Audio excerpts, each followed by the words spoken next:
வணக்கம் நண்பர்களே. ஆன்லைன் வழியாக பல குற்றங்கள் நடந்து கொண்டிருக்கின்றன.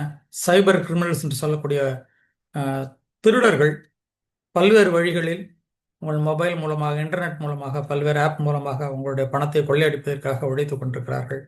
நமக்கு ஒரு விழிப்புணர்வு ரொம்ப தேவையா இருக்கிறது. எப்படியெல்லாம் அவங்க திருடுறாங்க, இதெல்லாம் நம்ம உஷாரா இருக்கணும், ஜாக்கிரதையா இருக்கணும், ஈஸியா ஏமாந்துடக்கூடாது என்பதற்கான பதிவுகளை நான் போட்டு வரேன். இது 4வது பதிவு.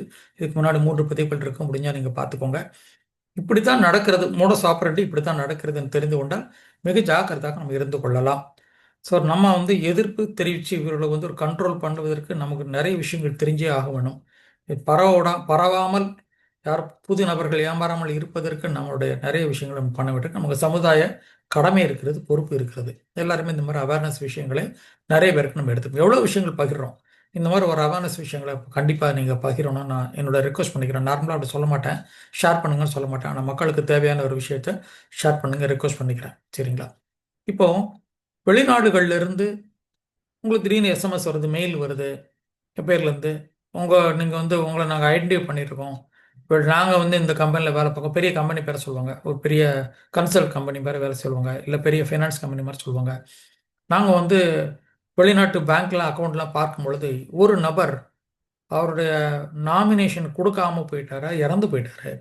அவரோட அக்கௌண்ட்ல இத்தனை மில்லியன் டாலர்ஸ் இருக்கிறது, இத்தனை லட்சம் ரூபாய் இருக்கிறது என்று. இப்போ அந்த பணத்தை கிளைம் பண்ணதுக்கு ஆள் இல்லை. ஒரு வருஷத்துக்குள்ள கிளைம் பண்ணலைன்னா அந்த பணம் போய்விடும். அது கவர்மெண்ட்டுக்கு போயிடும். அதை கிளைம் பண்ணுறதுக்கு நமக்கு சில வாய்ப்புகள் இருக்கின்றன. நாங்கள் அந்த ப்ராசஸ் எல்லாம் பண்ணித்தரோம். உங்களுக்கு இத்தனை லட்சம் ரூபாய் வரவழைதற்கான வாய்ப்புகள் இருக்கிறது. ப்ராசஸ் பண்ணி உங்களுக்கு கொடுக்க உங்களை செலக்ட் பண்ணியிருக்கோம்னு ஒரு மெயில். இது ஏன் நம்பணும்? நம்ம நம்ம தாத்தாவே நமக்கு தரமாட்டாரு. நம்ம அப்பாவே நமக்கு கொடுக்குறாரா சந்தேகம். நம்ம பெரியப்பாவோ சித்தப்பாவோ நமக்கு கொடுக்குறாரா சந்தேகம். முன்ன பின்ன தெரியாத ஒரு எக்ஸ் ஒய், யாருன்னு தெரியாது, முகம் தெரியாது, என்ன பிஸ்னஸ் பண்ணுறான்னு தெரியாது, எந்த நாடு பக்கத்து கூடவஞ்சேரியில் கூட வைப்பாங்க, நமக்கு தெரியாது. ஆனால் ஒரு மெயில் நமக்கு அனுப்புகிறான். உங்களை நாங்கள் செலக்ட் பண்ணிருக்கோம். நாங்கள் அந்த நபரோட வாரிசாக அறிமுகப்படுத்தி அந்த ப்ராசஸ் எல்லாம் நாங்கள் பார்த்துக்குறோம். கவர்மெண்ட் என்னென்ன பேப்பர்ஸ் கொடுக்கணும் அவ்வளோ பார்த்துக்குறோம். உங்களுக்கு உங்கள் அக்கௌண்ட்டுக்கு பணம் வரவழைக்க வேண்டியது எங்களுடைய பொறுப்பு, நாங்கள் பார்த்துக்கிறோம் என்று சொல்லி ஆரம்பிக்கிறாங்க. நமக்கு உடனடியாக ஒரு பெரிய பணம் வருதுனாக்கில் நம்மளுடைய பிரில்லியன்ஸ் ஒர்க் பண்ணாது, எமோஷன்ஸ் ஒர்க் பண்ணும். சம்டைம் எமோஷன்ஸ் வில் ஓவர்டேக் நம்மளுடைய இன்டெலிஜென்ஸ். அதில் ஒரு பிரம்ம பிடிச்சி இவ்வளோ பணம் வருதா, இவ்வளோ பணம் வருதா, அவன் என்ன வேணா சார்ஜ் எடுத்துக்கிட்டோம், எவ்வளோ வேணா சார்ஜ் எடுத்துக்கணும், நம்ம கொடுத்தா போதுமே, நம்ம வாழ்க்கை அப்படி மாறிடுமே. இதுக்கு பேச ஆரம்பிப்பாங்க. பெண்கள் மூலமாக தான் பேசுவாங்க. ரொம்ப ஸ்வீட்டாக பேசுவாங்க. எப்படிலாம் மூளைச்சலவை பண்ணுமோ பண்ணுவாங்க. இத்தனை லட்ச ரூபா நீங்கள் என்ன பண்ணுவீங்க, பிள்ளைங்களை இப்படி படிப்பீங்க, வீடு வாங்குவீங்க, கார் வாங்குவீங்க. இது அப்படியே உங்களை அப்படியே பறக்க வச்சிருவோம். பறக்க வச்சுட்டு என்ன பண்ணுவோம், ப்ராசஸ் ஆரம்பிக்கிறேன்னு சொல்லிட்டு அக்கௌண்ட்லேருந்து எல்லாம் ரெக்கார்ட்லாம் அனுப்புவோம். இவ்வளோ ரூபா இருக்குது, இவ்வளோ ரூபா இருக்குது, உங்கள் பேரை, உங்கள் அட்ரஸ், உங்கள் ஆதார் கார்டு நம்பர்லாம் கேட்பான். இதெல்லாம் அவர் கொடுத்துட்டான். கண்ணை மூடிட்டு எவனோ கேட்டால் கொடுத்துட்றான். அதை வச்சு ஒரு பேப்பர் ரெடி பண்ணுறான். நீங்கள் தான் நாமினி அப்படிங்கிற மாதிரி கிளைம் பண்ணுறதுக்கு பேப்பர் ரெடி பண்ணுறோம். அந்த பேப்பரை உங்களுக்கு அனுப்புவோம். உங்களை நாமினி நாங்கள் ரெப்ரசன்ட் பண்ணிட்டோம், கோர்ட்டில் இதில் வாங்கிட்டோம், அட்வொகேட் ஃபீஸ் எல்லாம் நாங்கள் கட்டிட்டோம், இப்போ கோர்ட்டுக்கு நாங்கள் அப்ரோச் பண்ணுறோம், அடுத்த ஃபீஸ் ஒன்று கட்ட வேண்டியிருக்குது. இதை மட்டும் பண்ணியாச்சு என்றால் உங்களுக்கு இத்தனை மில்லியன் டாலர் உங்கள் அக்கௌண்ட்டுக்கு வந்துடும். இது ஒரே ப்ராசஸ் தான் பாக்கி இருக்குது, நாங்கள் எல்லாமே பார்த்துக்குறோம், எல்லாம் பண்ணித்தரோம். உடனே மக்கள் அப்படியே பறந்துருவாங்க. எவ்வளோ ஃபீஸ் கட்டணும்? ஒரு 50,000 கட்டணும். இந்த மாதிரி இந்த அக்கௌண்ட்டில் போடுங்க, இந்த டாலரில் கட்டுங்க, இப்படி கட்டுங்கன்னு சொல்லி வங்கியில் போனால் 1000 கேள்விகள் கேட்பாங்க. டாலர்லாம் அவ்வளோ சீக்கிரம் மாற்ற முடியாது. இந்த கிரெடிட் கார்டை யூஸ் பண்ணுங்கள், டெபிட் கார்டை யூஸ் பண்ணுங்கள், இது மாதிரி பர்ச்சேஸ் பண்ணுற மாதிரி ஏதோ ஒன்று சொல்லுவோம். அவன் சொல்கிறத கண்ணை மூடிட்டு அனுப்பிச்சிருக்காங்க. இதுதான் ஆரம்பம். இதுலேருந்து தொடர்ந்து நடக்கும். அதே ஆள் மீண்டும் மீண்டும் மீண்டும் ஒரு தடவை ஏமாறலாங்க, மீண்டும் மீண்டும் ஏமாறக்கூடாது. அது என்ன பண்ணுவாங்க, வெளிநாட்டு பணம் வருது, நம்ம இவ்வளோ பணம் ஈஸியாக வருது, இலவசமாக வருதுனாலே நினச்சாலே காலி. எங்கெல்லாம் இலவசம், ஈஸியாக, எளிதாக ஒரு வேலையும் செய்யாமல் பணம் வருகிறதோ அங்கே நாம் ஏமாற்றப்படுவதற்கான வாய்ப்புகள் மிக மிக அதிகமாக இருக்கிறது. ஸோ இலவசங்களை நம்பினவங்க தான் அதிகமாக மாற்றம். ஏமாளிகள்லாம் யாரு? பேராசை பிடித்தவர்கள். உழைத்து சம்பாதிக்கலாம், 1 ரூபா சம்பாதிச்சாலும் சந்தோஷமா இருக்கலாம். ரைட். இந்த மோனஸ் ஆப்ஷனில் கேட்குற முதல்ல 20,000 கட்டுங்க, 50,000 கட்டுங்க.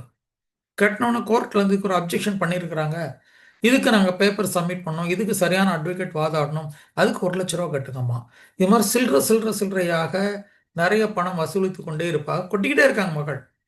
7 பேமெண்ட் 8 பேமெண்ட் பண்ண ஆட்கள்லாம் எனக்கு தெரியும். கிட்டத்தட்ட 10 லட்சம் 8 லட்சம் 15 லட்சம் 50 லட்சம் வரைக்கும் கட்டியிருக்கிறாங்க. எத்தனை கோடி வரும்னு நம்பி ஏமாற்றப்பட்டிருக்கான். கடைசி வரைக்கும் தெரியாது. பணத்தை விட்ரா பண்ணதுக்கு எனக்கு திருப்பி பணமும் முடியாது அவன்கிட்ட இருந்து. உங்கள் நாயின் ஒரு லைனில் ஒரு நாளைக்கு உங்கள் ஃபோனை கட் பண்ணி விடுவான், இமெயிலை கட் பண்ணி விடுவான், திருப்பி அவனை பிடிக்க முடியாது. இப்போ லோக்கலில் ஒரு கடைக்காரன் ஏமாத்திருக்கானா அந்த கடைக்காரனை பற்றி சொல்லலாம். போலீஸில் போய் சார் இந்த கடைக்காரன் ஏமாத்திட்டான், இல்லை இந்த ஆள் ஏமாத்திட்டான்னு சொல்லலாம். ஆன்லைனில் யாரை பற்றி சொல்லுவீங்க? அன்னோன் பர்சன், முன்ன பின்ன தெரியாத ஆள். போலீஸ் நம்மகிட்ட என்ன கேட்பாங்க? முன்ன பின்ன தெரியாத ஆளுக்கு ஏன் யார் ரூபா கொடுத்த? பதில் இருக்கா நமக்கு?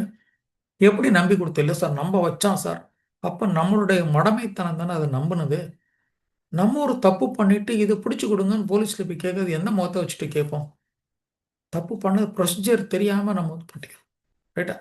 பண்ணி போலீஸ் பொறுப்பாக கொடுக்க அடுத்த விஷயம். இது பிடிக்கிறது கஷ்டம் போலீஸால. ஏன்னாடா பணம் வந்து எங்க போச்சு எந்த பங்கில் போச்சுன்னு ரெக்கார்டை பிடிக்க முடியாது நிறைய இடத்துல.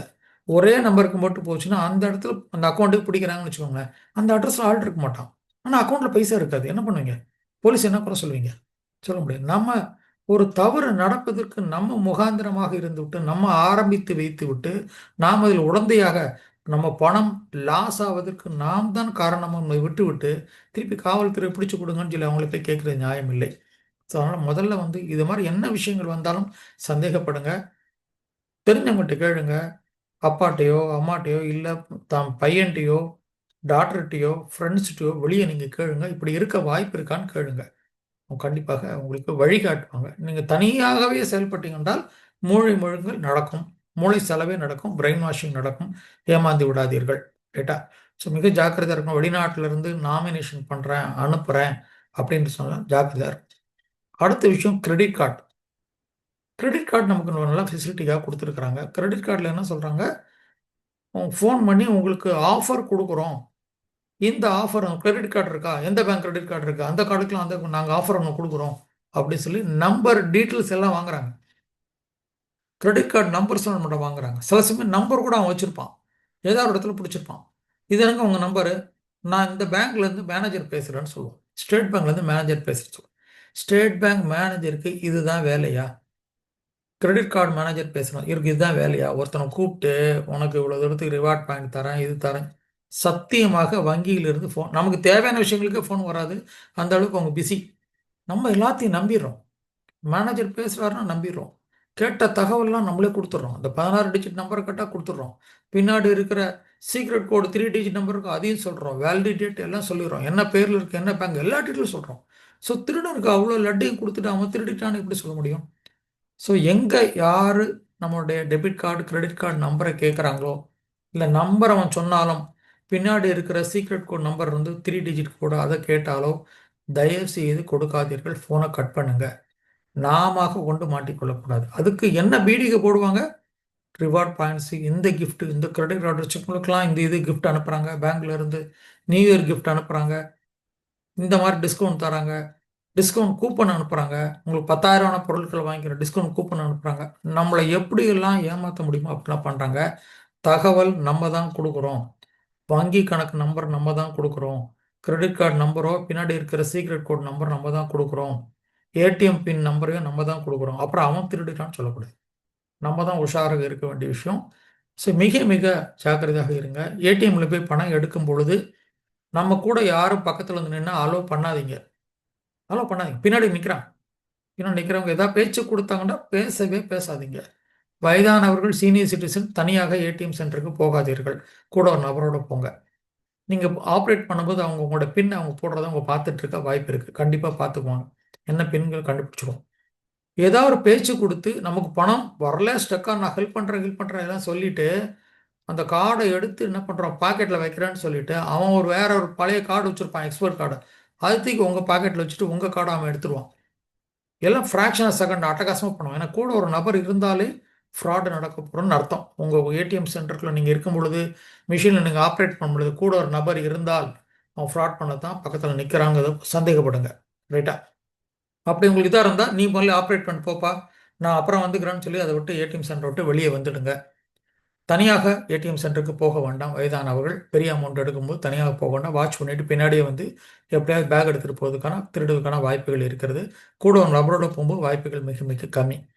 ஸோ சில சமயம் தபக்குன்னு கார்டை மாற்றிட்டு அவன் தப்பான கார்டை எடுத்து உங்கள் பாக்கெட்டில் போட்டுட்டு உங்கள் ஒரிஜினல் கார்டை அவன் எடுத்துட்டு நீங்கள் வெளியே வந்து 5 நிமிஷமே வந்து அவன் நம்பர் பார்த்து வச்சிருக்கானே, ஏடிஎம் நம்பர், பின் நம்பர் நீங்கள் பார்த்து வச்சிருக்கானே, உங்கள் கார்டையே எடுத்து எடுத்து டக்கு டக்குன்னு 10,000 10,000 20,000 எடுத்துக்கிட்டே இருப்பான். இது நிறைய இடத்துல நடந்திருக்கு. அதனால மிக மிக ஜாக்கிரதையா இருங்க.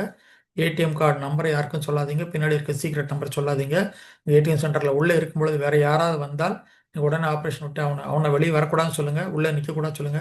பக்கத்தில் நிற்கிறான்னா நீ ஆப்ரேட் பண்ணிட்டு போ, நான் அப்புறம் பண்ணிக்கிறேன்னு சொல்லிட்டு வெளியே வந்துருங்க. யாரிடமும் பேச்சு கொடுக்காதீர்கள். மிக ஜாக்கிரதையா இருங்க. இந்த தகவலை நிறைய பேருக்கு கொண்டு போங்க. எல்லாரும் அலர்ட்டாக இருப்போம். நன்றி, வணக்கம்.